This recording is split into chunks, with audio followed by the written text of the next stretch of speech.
Walden by Henry David Thoreau. Chapter 9. The Ponds. Sometimes, having a surfeit of human society and gossip, and worn out all my village friends, I rambled still farther westward than I habitually dwell, into yet more unfrequented parts of the town, to fresh woods and pastures new, or while the sun was setting made my supper of huckleberries and blueberries on Fair Haven Hill, and laid up a store for several days. The fruits do not yield their true flavour to the purchaser of them, nor to him who raises them for the market. There is but one way to obtain it, yet few take that way. If you would know the flavour of huckleberries, ask the cowboy or the partridge. It is a vulgar error to suppose that you have tasted huckleberries who never plucked them. A huckleberry never reaches Boston. They have not been known there since they grew on her 3 hills. The ambrosial and essential part of the fruit is lost with the bloom which is rubbed off in the market cart, or they become mere provender. As long as eternal justice reigns, not one innocent huckleberry can be transported thither from the country's hills. Occasionally, after my hoeing was done for the day, I joined some impatient companion who had been fishing on the pond since morning, as silent and motionless as a duck or a floating leaf, and after practising various kinds of philosophy, had concluded commonly by the time I arrived that he belonged to the ancient sect of Cenobites. There was one older man, an excellent fisher and skilled in all kinds of woodcraft, who was pleased to look upon my house as a building erected for the convenience of fishermen, and I was equally pleased when he sat in my doorway to arrange his lines. He at one end of the boat and I at the other, but not many words passed between us, for he had grown deaf in his later years, but he occasionally hummed a psalm, which harmonized well enough with my philosophy. Our intercourse was thus altogether one of unbroken harmony, far more pleasing to remember than if it had been carried on by speech. When, as was commonly the case, I had none to commune with, I used to raise the echoes by striking with a paddle on the side of my boat, filling the surrounding woods with circling and dilating sounds, stirring them up as the keeper of a menagerie his wild beasts, until I elicited a growl from every wooded vale and hillside. In warm evenings I frequently sat in the boat playing the flute, and saw the perch, which I seemed to have charmed, hovering around me, and the moon travelling over the ribbed bottom, which was strewed with the wrecks of the forest. Formerly I had come to this pond adventurously from time to time, in dark summer nights, with a companion, and making a fire close to the water's edge, which we thought attracted the fishes, we caught pouts with a bunch of worms strung on a thread, and when we had done far in the night, threw the burning brands high into the air like sky-rockets, which, coming down into the pond, were quenched with a loud hissing, and we were suddenly groping in total darkness. Through this, whistling a tune, we took our way to the haunts of men again, but now I had made my home by the shore. Sometimes, after staying in a village parlour till the family had all retired, I have returned to the woods, and partly with a view to the next day's dinner, spent the hours of midnight fishing from a boat by moonlight, serenaded by owls and foxes, and hearing from time to time the creaking note of some unknown bird close at hand. These experiences were very memorable and valuable to me, anchored in 40 feet of water, and 20 or 30 rods from the shore, surrounded sometimes by thousands of small perch and shiners, dimpling the surface with their tails in the moonlight, and communicating by a long flaxen line with mysterious nocturnal fishes which had their dwelling 40 feet below, or sometimes dragging 60 feet of line about the pond as I drifted in the gentle night breeze, now and then feeling a slight vibration along it, indicative of some life prowling about its extremity, of dull, uncertain, blundering purpose there, and slow to make up its mind. At length you slowly raise, pulling hand over hand, some horned pout, squeaking and squirming to the upper air. It was very queer, especially in dark nights, when your thoughts had wandered to vast and cosmogonal themes in other spheres, to feel this faint jerk which came to interrupt your dreams and link you to nature again. It seemed as if I might next cast my line upward into the air, as well as downward into this element, which was scarcely more dense. Thus I caught 2 fishes, as it were, with one hook. The scenery of Walden is on a humble scale, and, though very beautiful, does not approach to grandeur, nor can it much concern one who has not long frequented it, or lived by its shore. Yet this pond is so remarkable for its depth and purity as to merit a particular description. It is a clear and deep green well, 1/2 mile long and 1 3/4 miles in circumference, and contains about 61½ acres. A perennial spring in the midst of pine and oak woods, without any visible inlet or outlet except by the clouds and evaporation. The surrounding hills rise abruptly from the water to the height of 40 to 80 feet, though on the southeast and east they attain to about 100 and 150 feet respectively, within 1/4 and 1/3 of a mile. They are exclusively woodland. All our Concord waters have 2 colors at least, one when viewed at a distance, and another more proper close at hand. The first depends more on the light, and follows the sky. In clear weather in summer they appear blue at a little distance, especially if agitated, and at a great distance all appear alike. In stormy weather they are sometimes a dark slate color. The sea, however, is said to be blue one day and green another without any perceptible change in the atmosphere. I have seen our river when, the landscape being covered with snow, both water and ice were almost as green as grass. Some consider blue to be the color of pure water, whether liquid or solid. But looking directly down into our waters from a boat, they are seen to be of very different colors. Walden is blue at one time and green at another, even from the same point of view. Lying between the earth and the heavens, it partakes of the color of both.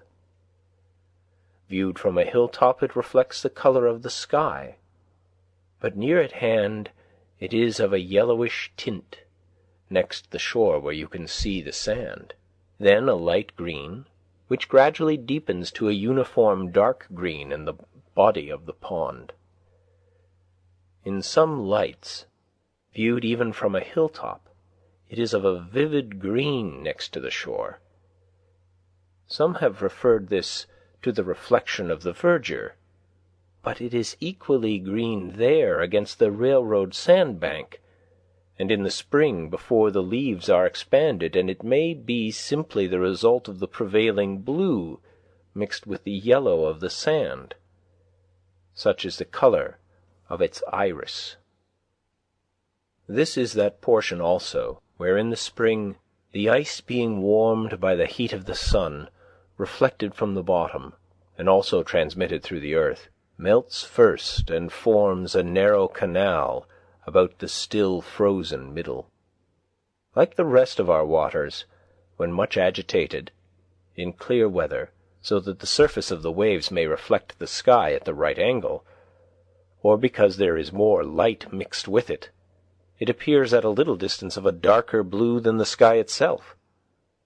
And at such a time, being on its surface, and looking with divided vision, so as to see the reflection, I have discerned a matchless and indescribable light blue, such as watered or changeable silks and sword blades suggest, more cerulean than the sky itself, alternating with the original dark green on the opposite sides of the waves, which last appeared but muddy in comparison.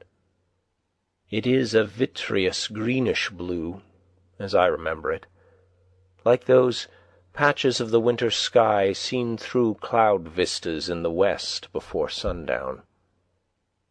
Yet a single glass of its water held up to the light is as colourless as an equal quantity of air. It is well known that a large plate of glass will have a green tint, owing, as the makers say, to its body, but a small piece of the same will be colourless. How large a body of Walden water would be required to reflect a green tint, I have never proved. The water of our river is black, or a very dark brown to one looking directly down on it, and like that of most ponds, imparts to the body of one bathing in it a yellowish tinge. But this water is of such crystalline purity that the body of the bather appears of an alabaster whiteness, still more unnatural, which, as the limbs are magnified and distorted withal, produces a monstrous effect, making fit studies for a Michelangelo. The water is so transparent that the bottom can easily be discerned at the depth of 25 or 30 feet. Paddling over it, you may see, many feet beneath the surface, the schools of perch and shiners, perhaps only an inch long, yet the former easily distinguished by their transverse bars, and you think that they must be ascetic fish that find a subsistence there. Once, in the winter, many years ago, when I had been cutting holes through the ice in order to catch pickerel, as I stepped ashore I tossed my axe back onto the ice, but, as if some evil genius had directed it, it slid 4 or 5 rods directly into one of the holes, where the water was 25 feet deep. Out of curiosity I laid down on the ice and looked through the hole until I saw the axe a little on one side, standing on its head, with its helve erect and gently swaying to and fro with the pulse of the pond. And there it might have stood erect and swaying till in the course of time the handle rotted off, if I had not disturbed it. Making another hole directly over it, with an ice chisel which I had, and cutting down the longest birch which I could find in the neighbourhood with my knife, I made a slip noose which I attached to its end, and letting it down carefully, passed it over the knob of the handle and drew it by a line along the birch, and so pulled the axe out again. The shore is composed of a belt of smooth, rounded white stones, like paving stones, except 1 or 2 short sand beaches, and is so steep that in many places a single leap will carry you into water over your head. And were it not for its remarkable transparency, that would be the last to be seen of its bottom till it rose on the opposite side. Some think it is bottomless. It is nowhere muddy, and a casual observer would say that there were no weeds at all in it, and of noticeable plants, except in the little meadows recently overflowed, which do not properly belong to it, a closer scrutiny does not detect a flag, nor a bulrush, nor even a lily, yellow or white, but only a few small heart leaves and potamogetons, and perhaps a water target or two, all which, however, a bather might not perceive, and these plants are clean and bright like the element they grow in. The stones extend a rod or two into the water, and then the bottom is pure sand, except in the deepest part, where there is usually a little sediment, probably from the decay of the leaves which have been wafted on to it so many successive falls, and a bright green weed is brought up on anchors even in midwinter. We have one other pond just like this, White Pond, in 9 Acre Corner, about 2.5 miles westerly. But, though I am acquainted with most of the ponds within a dozen miles of this centre, I do not know a third of this pure and well-like character. Successive nations perchance have drank at, admired, and fathomed it, and passed away, and still its water is green and pellucid as ever. Not an intermitting spring. Perhaps on that spring morning when Adam and Eve were driven out of Eden, Walden Pond was already in existence, and even then breaking up in a gentle spring rain accompanied with mist and a southerly wind, and covered with myriads of ducks and geese which had not heard of the fall, when still such pure lakes sufficed them. Even then it had commenced to rise and fall, and had clarified its waters and coloured them of the hue they now wear, and obtained a patent of heaven to be the only Walden Pond in the world, and distiller of celestial dews. Who knows in how many unremembered nations' literatures this has been the Castalian fountain, or what nymphs presided over it in the Golden Age. It is a gem of the first water which Concord wears in her coronet. Yet, perchance, the first who came to this well have left some trace of their footsteps.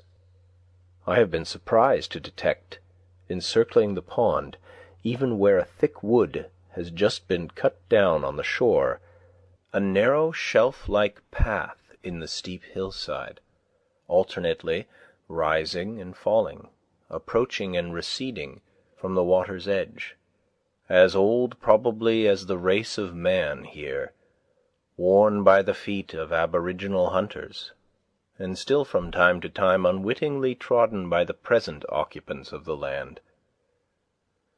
This is particularly distinct to one standing on the middle of the pond in winter, just after a light snow has fallen, appearing as a clear, undulating white line, unobscured by weeds and twigs, and very obvious 1/4 of a mile off in many places where in summer it is hardly distinguishable close at hand. The snow reprints it, as it were, in clear white type, alto relievo. The ornamented grounds of villas which will one day be built here may still preserve some trace of this.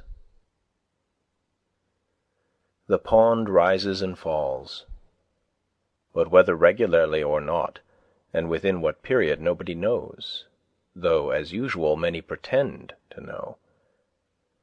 It is commonly higher in winter and lower in the summer, though not corresponding to the general wet and dryness.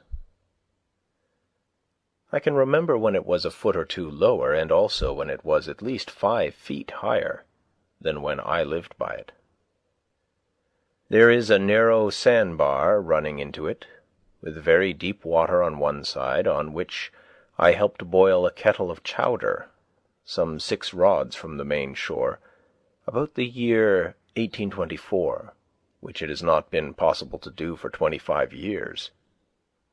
And, on the other hand, my friends used to listen with incredulity when I told them that a few years later I was accustomed to fish from a boat in a secluded cove in the woods, 15 rods from the only shore they knew, which place was long since converted into a meadow.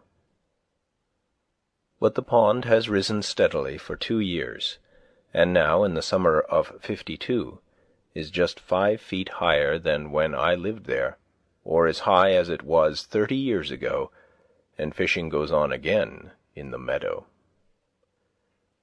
This makes a difference of level, at the outside, of 6 or 7 feet, and yet the water shed by the surrounding hills is insignificant in amount, and this overflow must be referred to causes which affect the deep springs. This same summer the pond has begun to fall again. It is remarkable that this fluctuation, whether periodical or not, appears thus to require many years for its accomplishment. I have observed 1 rise and a part of 2 falls, and I expect that a dozen or 15 years hence the water will again be as low as I have ever known it. Flint's Pond, a mile eastward, allowing for the disturbance occasioned by its inlets and outlets, and the smaller intermediate ponds also, sympathize with Walden, and recently attained their greatest height at the same time with the latter. The same is true, as far as my observation goes, of White Pond. This rise and fall of Walden at long intervals serves this use at least. The water standing at this great height for a year or more, though it makes it difficult to walk around it, kills the shrubs and trees which have sprung up about its edge since the last rise. Pitch pines, birches, alders, aspens, and others, and falling again leaves an unobstructed shore, for unlike many ponds, and all waters which are subject to a daily tide, its shore is cleanest when the water is lowest.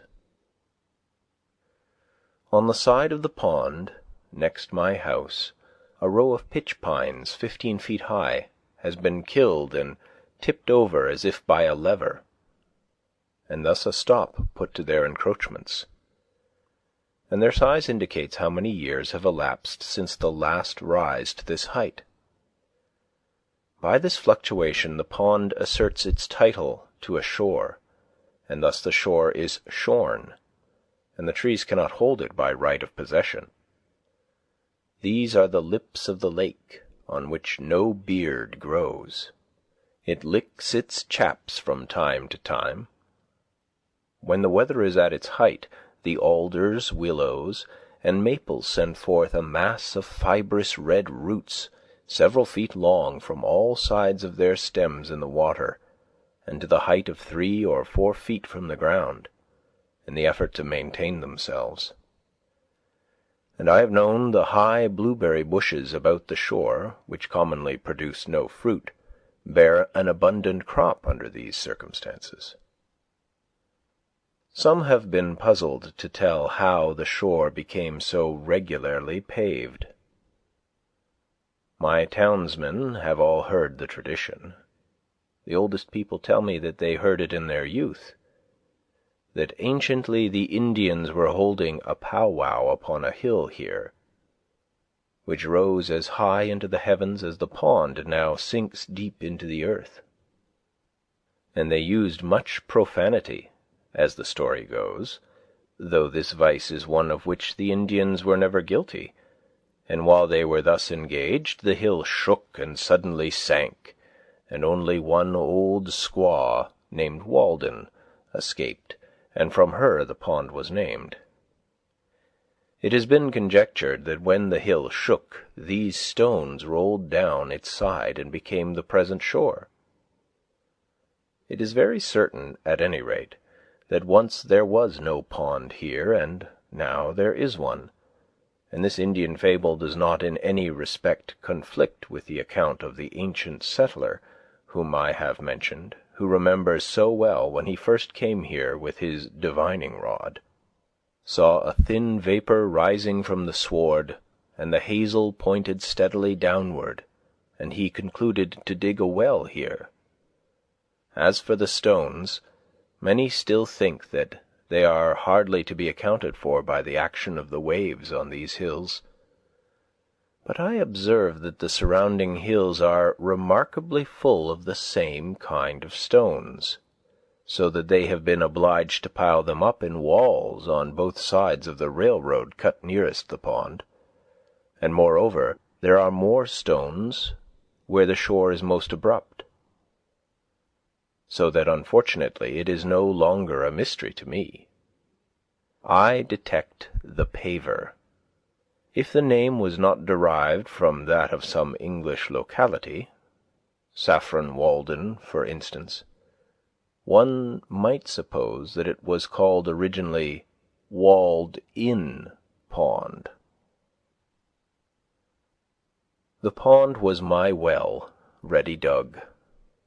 For 4 months in the year its water is as cold as it is pure at all times, and I think that it is then as good as any, if not the best, in the town.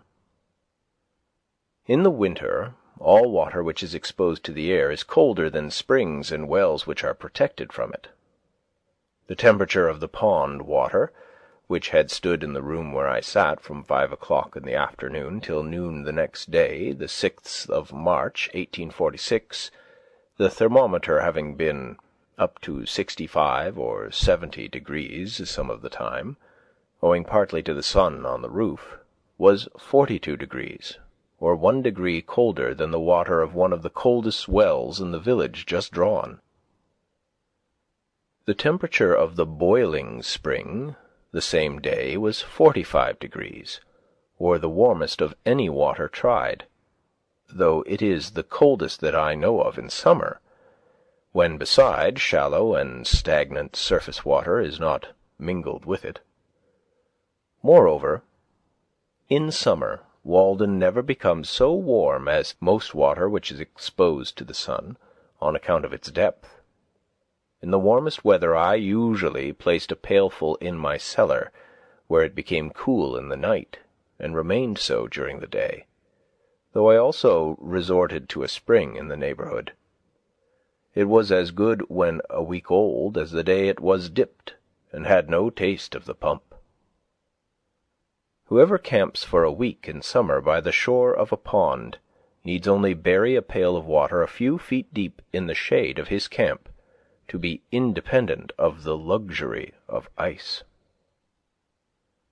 There have been caught in Walden pickerel, one weighing 7 pounds, to say nothing of another which carried off a reel with great velocity, which the fisherman safely set down at 8 pounds because he did not see him. Perch and pouts, some of each weighing over 2 pounds, shiners, chivens or roach, a very few breams, and a couple of eels, one weighing 4 pounds. I am thus particular because the weight of a fish is commonly its only title to fame, and these are the only eels I have heard of here. Also, I have a faint recollection of a little fish some 5 inches long, with silvery sides and a greenish back, somewhat dace-like in its character, which I mention here chiefly to link my facts to fable. Nevertheless, this pond is not very fertile in fish. Its pickerel, though not abundant, are its chief boast. I have seen at one time, lying on the ice, pickerel of at least 3 different kinds. A long and shallow one, steel-colored, most like those caught in the river. A bright golden kind, with greenish reflections and remarkably deep, which is the most common here. And another golden-colored, and shaped like the last, but peppered on the sides with small dark brown or black spots, intermixed with a few faint blood-red ones, very much like a trout. The specific name reticulatus would not apply to this. It should be guttatus, rather. These are all very firm fish, and weigh more than their size promises. the shiners, pouts, and perch also, and indeed all the fishes which inhabit this pond, are much cleaner, handsomer, and firmer fleshed than those in the river and most other ponds, as the water is purer, and they can easily be distinguished from them. Probably many ichthyologists would make new varieties of some of them.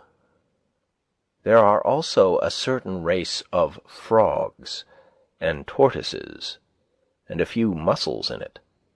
Muskrats and mink leave their traces about it, and occasionally a travelling mud turtle visits it.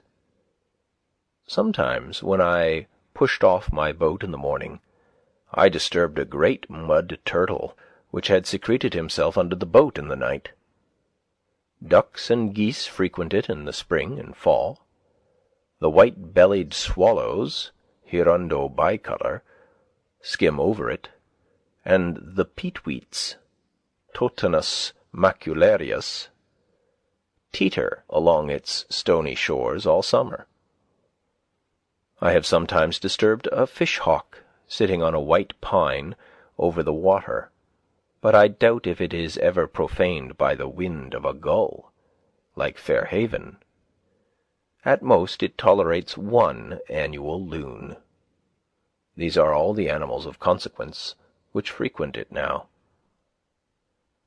You may see from a boat, in calm weather, near the sandy eastern shore, where the water is 8 or 10 feet deep, and also in some other parts of the pond, some circular heaps 6 feet in diameter, by a foot in height, consisting of small stones less than a hen's egg in size, where all around is bare sand.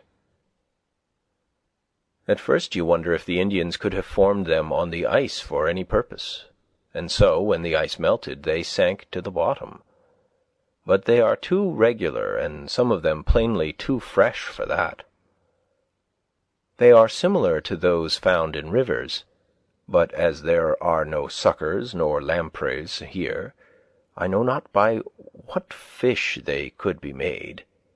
Perhaps they are the nests of the chivin. These lend a pleasing mystery to the bottom. The shore is irregular enough not to be monotonous. I have in my mind's eye the western, indented with deep bays, the bolder northern, and the beautifully scalloped southern shore, where successive capes overlap each other and suggest unexplored coves between. The forest was never so good a setting, nor is so distinctly beautiful, as when seen from the middle of a small lake, amid hills which rise from the water's edge. For the water in which it is reflected not only makes the best foreground in such a case, but with its winding shore the most natural and agreeable boundary to it. There is no rawness nor imperfection in its edge there, as where the axe has cleared a part, or a cultivated field abuts on it. The trees have ample room to expand on the water side, and each sends forth its most vigorous branch in that direction. There nature has woven a natural selvage, and the eye rises by just gradations from the low shrubs of the shore to the highest trees. There are few traces of man's hand to be seen. The water laves the shore as it did 1,000 years ago. A lake is the landscape's most beautiful and expressive feature. It is earth's eye, looking into which the beholder measures the depth of his own nature. The fluviatile trees next the shore are the slender eyelashes which fringe it, and the wooded hills and cliffs around it are its overhanging brows. Standing on the smooth sandy beach at the east end of the pond, in a calm September afternoon, when a slight haze makes the opposite shoreline indistinct, I have seen whence came the expression, the glassy surface of a lake. When you invert your head, it looks like a thread of finest gossamer stretched across the valley, and gleaming against the distant pine woods, separating one stratum of the atmosphere from another. You would think that you could walk dry under it to the opposing hills, and that the swallows which skim over might perch on it. Indeed, they sometimes dive below this line as if it were by mistake, and are undeceived. As you look over the pond westward, you are obliged to employ both your hands to defend your eyes against the reflected as well as the true sun, for they are equally bright. And if between the two you survey its surface critically, it is literally as smooth as glass, except where the skater insects, at equal intervals, scatter over its whole extent, by their motions in the sun, produce the finest imaginable sparkle on it. Or, perchance, a duck plumes itself, or, as I have said, a swallow skims so low as to touch it. It may be that in the distance a fish describes an arc of 3 or 4 feet in the air, and there is one bright flash where it emerges, and another where it strikes the water. Sometimes the whole silvery arc is revealed, or here and there, perhaps, is a thistledown floating on its surface, which the fishes dart at, and so dimple it again. It is like molten glass, cooled but not congealed, and the few motes in it are pure and beautiful like the imperfections in glass. You may often detect a yet smoother and darker water, separated from the rest as if by an invisible cobweb, boom of the water nymphs resting on it. From a hilltop you can see a fish leap in almost any part, for not a pickerel or shiner picks an insect from this smooth surface, but it manifestly disturbs the equilibrium of the whole lake. It is wonderful with what elaborateness this simple fact is advertised. This piscine murder will out, and from my distant perch I distinguish the circling undulations when they are 6 rods in diameter. You can even detect a water-bug, Gyrinus, ceaselessly progressing over the smooth surface 1/4 mile off, for they furrow the water slightly, making a conspicuous ripple bounded by 2 diverging lines. But the skaters glide over it without rippling it perceptibly. When the surface is considerably agitated, there are no skaters nor water-bugs on it, but apparently, in calm days, they leave their havens and adventurously glide forth from the shore by short impulses till they completely cover it.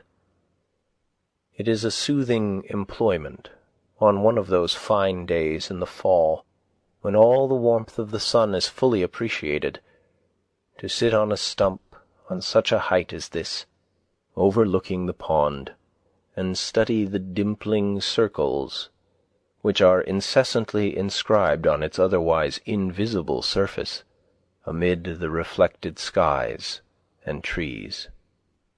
Over this great expanse there is no disturbance, but it is thus at once gently smoothed away and assuaged, as, when a vase of water is jarred, the trembling circles seek the shore and all is smooth again.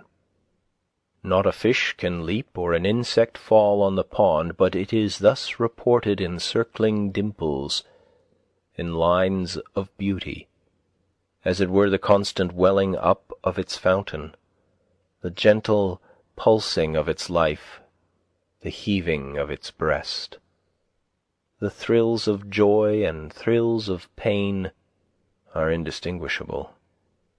How peaceful the phenomena of the lake! Again the works of man shine as in the spring. Aye, every leaf and twig and stone and cobweb sparkles now at mid-afternoon, as when covered with dew in a spring morning. Every motion of an oar or an insect produces a flash of light, and if an oar falls, how sweet the echo! In such a day, in September or October, Walden is a perfect forest mirror, set round with stones as precious to my eye as if fewer or rarer. Nothing so fair, so pure, and at the same time so large as a lake, perchance, lies on the surface of the earth. Sky water. It needs no fence. Nations come and go without defiling it. It is a mirror which no stone can crack, whose quicksilver will never wear off, whose gilding nature continually repairs. No storms, no dust can dim its surface ever fresh. A mirror in which all impurity presented to it sinks, swept and dusted by the sun's hazy brush. This the light dust cloth, which retains no breath that is breathed on it, but sends its own to float as clouds high above its surface, and be reflected in its bosom still. A field of water betrays the spirit that is in the air. It is continually receiving new life and motion from above. It is intermediate in its nature between land and sky. On land only the grass and trees wave, but the water itself is rippled by the wind. I see where the breeze dashes across it by the streaks or flakes of light. It is remarkable that we can look down on its surface. We shall perhaps look down thus on the surface of air at length, and mark where a still subtler spirit sweeps over it. The skaters and water-bugs finally disappear in the latter part of October, when the severe frosts have come. And then, and in November, usually in a calm day, there is absolutely nothing to ripple the surface. One November afternoon, in the calm at the end of a rainstorm of several days' duration, when the sky was still completely overcast and the air was full of mist, I observed that the pond was remarkably smooth, so that it was difficult to distinguish its surface, though it no longer reflected the bright tints of October, but the sombre November colors of the surrounding hills. Though I passed over it as gently as possible, the slight undulations produced by my boat extended almost as far as I could see, and gave a ribbed appearance to the reflections. But, as I was looking over the surface, I saw here and there at a distance a faint glimmer, as if some skater insects which had escaped the frosts might be collected there, or, perchance, the surface, being so smoothed, betrayed where a spring welled up from the bottom.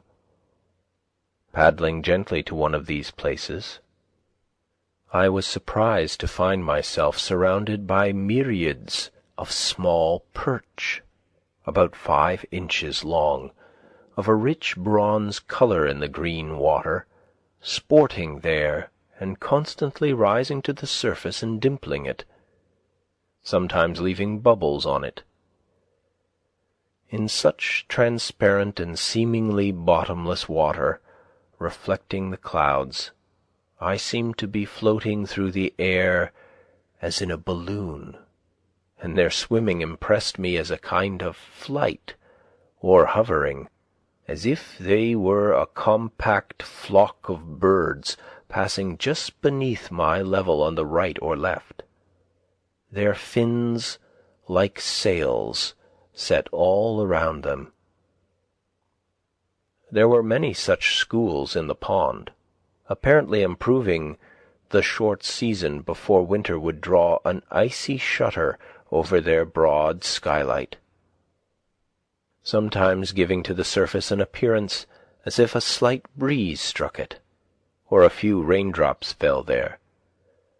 When I approached carelessly and alarmed them, they made a sudden splash and rippling with their tails, as if one had struck the water with a bushy bough, and instantly took refuge in the depths.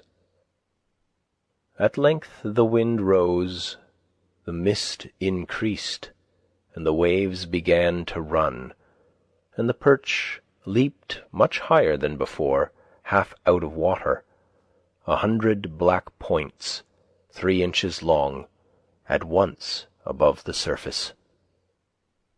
Even as late as the 5th of December one year, I saw some dimples on the surface, and thinking it was going to rain hard immediately, the air being full of mist, I made haste to take my place at the oars and row homeward. Already the rain seemed rapidly increasing, though I felt none on my cheek, and I anticipated a thorough soaking.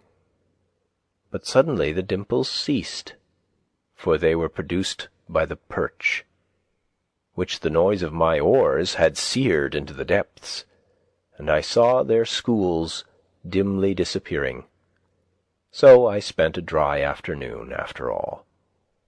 An old man who used to frequent this pond nearly 60 years ago, when it was dark with surrounding forests, tells me that in those days he sometimes saw it all alive with ducks and other waterfowl, and that there were many eagles about it. He came here a-fishing, and used an old log canoe which he found on the shore. It was made of 2 white pine logs dug out and pinned together, and was cut off square at the ends. It was very clumsy, but lasted a great many years before it became waterlogged and perhaps sank to the bottom. He did not know whose it was. It belonged to the pond. He used to make a cable for his anchor of strips of hickory bark tied together. An old man, a potter, who lived by the pond before the Revolution, told him once that there was an iron chest at the bottom, and that he had seen it. Sometimes it would come floating up to the shore, but when you went toward it, it would go back into the deep water and disappear. I was pleased to hear of the old log canoe, which took the place of an Indian one of the same material but more graceful construction, which perchance had first been a tree on the bank, and then, as it were, fell into the water, to float there for a generation, the most proper vessel for the lake. I remember that when I first looked into these depths, there were many large trunks to be seen indistinctly lying on the bottom, which had either been blown over formerly, or left on the ice at the last cutting, when wood was cheaper, but now they have mostly disappeared. When I first paddled a boat on Walden, it was completely surrounded by thick and lofty pine and oak woods, and in some of its coves grapevines had run over the trees next the water, and formed bowers under which a boat could pass. The hills which form its shores are so steep and the woods on them then so high that as you looked down from the west end it had the appearance of an amphitheatre for some land of sylvan spectacle. I have spent many an hour, when I was younger, floating over its surface as the zephyr willed, having paddled my boat to the middle, and lying on my back across the seats in a summer forenoon, dreaming awake, until I was aroused by the boat touching the sand, and I arose to see what shore my fates had impelled me to. Days when idleness was the most attractive and productive industry. Many a forenoon have I stolen away, preferring to spend thus the most valued part of the day. For I was rich, if not in money, in sunny hours and summer days, and spent them lavishly. Nor do I regret that I did not waste more of them in the workshop or the teacher's desk. But since I left those shores, the wood choppers have still further laid them waste, and now for many a year there will be no more rambling through the aisles of the wood, with occasional vistas through which you see the water. My muse may be excused if she is silent henceforth. How can you expect the birds to sing when their groves are cut down? Now the trunks of trees on the bottom, and the old log canoe, and the dark surrounding woods are gone, and the villagers, who scarcely know where it lies, instead of going to the pond to bathe or drink, are thinking to bring its water, which should be as sacred as the Ganges at least, to the village in a pipe, to wash their dishes with, to earn their Walden by the turning of a cock or the drawing of a plug. That devilish iron horse, whose ear-rending neigh is heard throughout the town, has muddied the boiling spring with his foot, and he it is that has browsed off all the woods on Walden shore, that Trojan horse, with 1,000 men in his belly, introduced by mercenary Greeks. Where is the country's champion, the Moor of Moor Hill, to meet him at the deep cut and thrust an avenging lance between the ribs of the bloated pest? Nevertheless, of all the characters I have known, perhaps Walden wears best, and best preserves its purity. Many men have been likened to it, but few deserve that honour. Though the wood-choppers have laid bare first this shore and then that, and the Irish have built their styes by it, and the railroad has infringed on its border, and the ice-men have skimmed it once, it is itself unchanged. The same water which my youthful eyes fell on, all the change is in me. It has not acquired one permanent wrinkle after all its ripples. It is perennially young, and I may stand and see a swallow dip, apparently to pick an insect from its surface as of yore. It struck me again tonight, as if I had not seen it almost daily for more than 20 years. Why, here is Walden, the same woodland lake that I discovered so many years ago, where a forest was cut down last winter. Another is springing up by its shore as lustily as ever. The same thought is welling up to its surface that was then. It is the same liquid joy and happiness to itself and its Maker, aye, and it may be to me. It is the work of a brave man surely, in whom there was no guile. He rounded this water with his hand, deepened and clarified it in his thought, and in his will bequeathed it to Concord. I see by its face that it is visited by the same reflection, and I can almost say, Walden, is it you? It is no dream of mine to ornament a line. I cannot come nearer to God and heaven than I live to Walden even. I am its stony shore, and the breeze that passes o'er, and the hollow of my hand are its water and its sand, and its deepest resort lies high in my thought. The cars never pause to look at it. Yet I fancy that the engineers and firemen and brakemen and those passengers who have a season ticket and see it often are better men for the sight. The engineer does not forget at night, or his nature does not, that he has held this vision of serenity and purity once at least during the day. Though seen but once, it helps to wash out State Street and the engine's soot. One proposes that it be called God's Drop.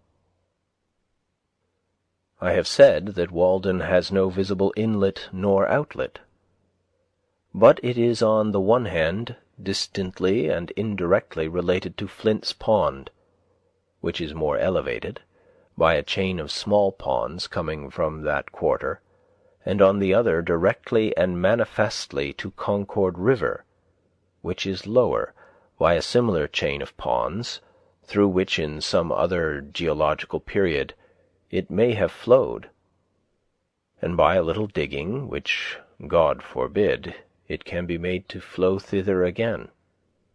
If by living thus reserved and austere, like a hermit in the woods, so long it has acquired such wonderful purity, who would not regret that the comparatively impure waters of Flint's Pond should be mingled with it, or itself should ever go to waste its sweetness in the ocean's wave?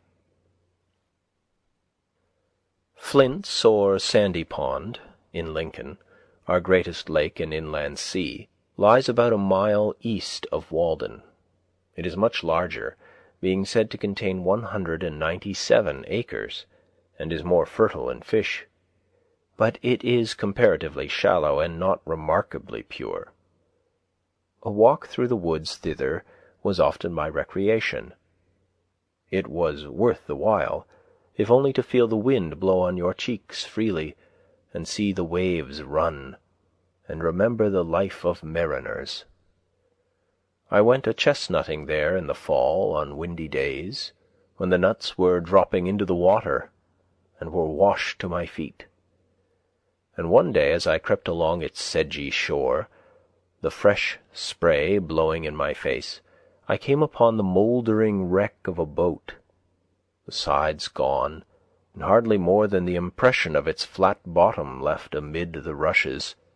Yet its model was sharply defined, as if it were a large decayed pad with its veins.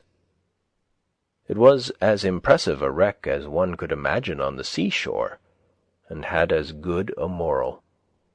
It is by this time mere vegetable mould and undistinguishable pond shore, through which rushes and flags have pushed up. I used to admire the ripple marks on the sandy bottom at the north end of this pond, made firm and hard to the feet of the wader by the pressure of the water, and the rushes which grew in Indian file, in waving lines, corresponding to these marks, rank behind rank, as if the waves had planted them. There also I have found, in considerable quantities, curious balls, composed apparently of fine grass or roots, of pipewort perhaps, from 1/2 inch to 4 inches in diameter, and perfectly spherical. They wash back and forth in shallow water on a sandy bottom, and are sometimes cast on the shore. They are either solid grass, or have a little sand in the middle. At first you would say that they were formed by the action of the waves, like a pebble. Yet the smallest are made of equally coarse materials, 1/2 inch long, and they are produced only at one season of the year. Moreover, the waves, I suspect, do not so much construct as wear down a material which has already acquired consistency. They preserve their form when dry for an indefinite period. Flint's Pond. Such is the poverty of our nomenclature. What right had the unclean and stupid farmer whose farm abutted on this sky water, whose shores he has ruthlessly laid bare, to give his name to it? Some skinflint who loved better the reflecting surface of $1 or a bright cent, in which he could see his own brazen face, who regarded even the wild ducks which settled in it as trespassers. His fingers grown into crooked and bony talons from the long habit of grasping harpy-like. So it is not named for me. I go not there to see him, nor to hear of him, who never saw it, who never bathed in it, who never loved it, who never protected it, who never spoke a good word for it, nor thanked God that he had made it. Rather let it be named from the fishes that swim in it, the wild fowl or quadrupeds which frequent it, the wild flowers which grow by its shore, or some wild man or child, the thread of whose history is interwoven with its own, not for him who could show no title to it but the deed which a like-minded neighbor or legislature gave him, him who thought only of its money value, whose presence perchance cursed all the shores, who exhausted the land around it, and would fain have exhausted the waters within it, who regretted only that it was not English hay or cranberry meadow. There was nothing to redeem it, forsooth, in his eyes, and would have drained and sold it for the mud at its bottom. It did not turn his mill, and it was no privilege to him to behold it. I respect not his labours. His farm, where everything has its price, who would carry the landscape, who would carry his God to market, if he could get anything for him, who goes to market for his God as it is, on whose farm nothing grows free, whose fields bear no crops, whose meadows no flowers, whose trees no fruits but dollars, who loves not the beauty of his fruits, whose fruits are not ripe for him till they are turned to dollars. Give me the poverty that enjoys true wealth. Farmers are respectable and interesting to me in proportion as they are poor farmers. A model farm, where the house stands like a fungus in a muck-heap. Chambers for men, horses, oxen, and swine, cleansed and uncleansed, all contiguous to one another, stocked with men. A great grease-spot, redolent of manures and buttermilk, under a high state of cultivation, being manured with the hearts and brains of men, as if you were to raise your potatoes in the churchyard. Such is a model farm. No, no. If the fairest features of the landscape are to be named after men, let them be the noblest and worthiest men alone. Let our lakes receive as true names at least as the Icarian Sea, where still the shore a brave attempt resounds. Goose Pond, of small extent, is on my way to Flint's. Fair Haven, an expense of Concord River, said to contain some 70 acres, is a mile southwest, and White Pond, of about 40 acres, is a mile and a half beyond Fair Haven. This is my lake country. These, with Concord River, are my water privileges, and night and day, year in, year out, they grind such grist as I carry to them. Since the woodcutters and the railroad, I myself have profaned Walden. Perhaps the most attractive, if not the most beautiful, of all our lakes, the gem of the woods, is White Pond. Poor name for its commonness, whether derived from the remarkable purity of its waters or the colour of its sands. In these, as in other respects, however, it is a lesser twin of Walden. They are so much alike that you would say they must be connected underground. It has the same stony shore, and its waters are of the same hue. As at Walden, in sultry dog-day weather, looking down through the woods on some of its bays, which are not so deep, but that the reflection from the bottom tinges them, its waters are of a misty bluish-green or glaucous colour. Many years since I used to go there to collect the sand by cartloads, to make sandpaper with, and I have continued to visit it ever since. One who frequents it proposes to call it Virid Lake.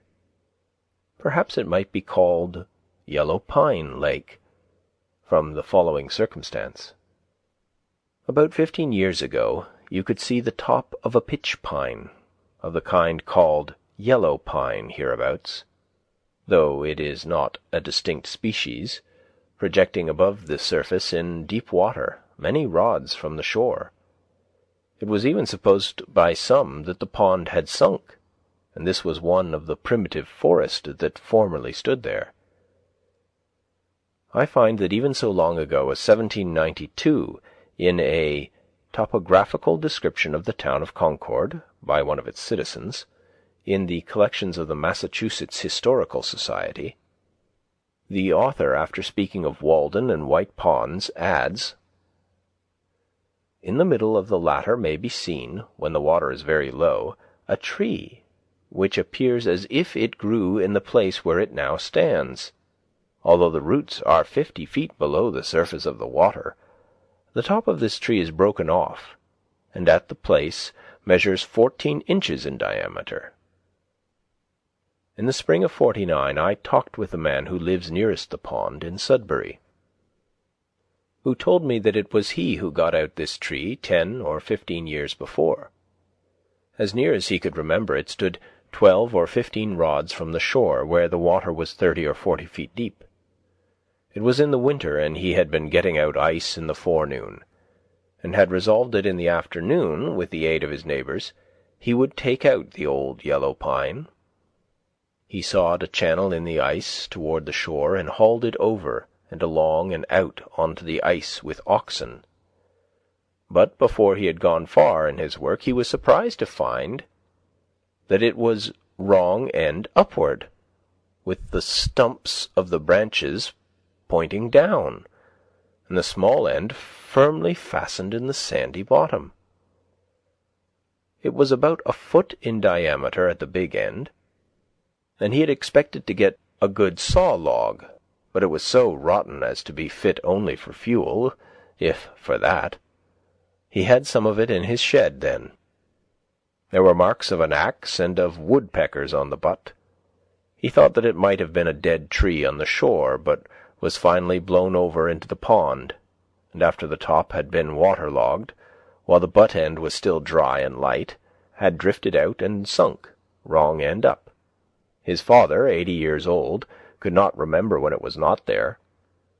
Several pretty large logs may still be seen lying on the bottom, where, owing to the undulation of the surface, they look like huge water-snakes in motion. This pond has rarely been profaned by a boat, for there is little in it to tempt a fisherman. Instead of the white lily, which requires mud, or the common sweet flag, the blue flag, Iris versicolor, grows thinly in the pure water, rising from the stony bottom all around the shore, where it is visited by hummingbirds in June, and the colour both of its bluish blades and its flowers, and especially their reflections, is in singular harmony with the glaucous water. White Pond and Walden are great crystals on the surface of the earth, lakes of light. If they were permanently congealed and small enough to be clutched, they would perchance be carried off by slaves, like precious stones, to adorn the heads of emperors. But, being liquid and ample, and secured to us and our successors for ever, we disregard them, and run after the diamond of Kohinoor. They are too pure to have a market value. They contain no muck. How much more beautiful than our lives! How much more transparent than our characters are they! We never learned meanness of them. How much fairer than the pool before the farmer's door, in which his ducks swim. Hither the clean wild ducks come. Nature has no human inhabitant who appreciates her. The birds with their plumage and their notes are in harmony with the flowers. But what youth or maiden conspires with the wild, luxuriant beauty of nature? She flourishes most alone, far from the towns where they reside. Talk of heaven, ye disgrace earth.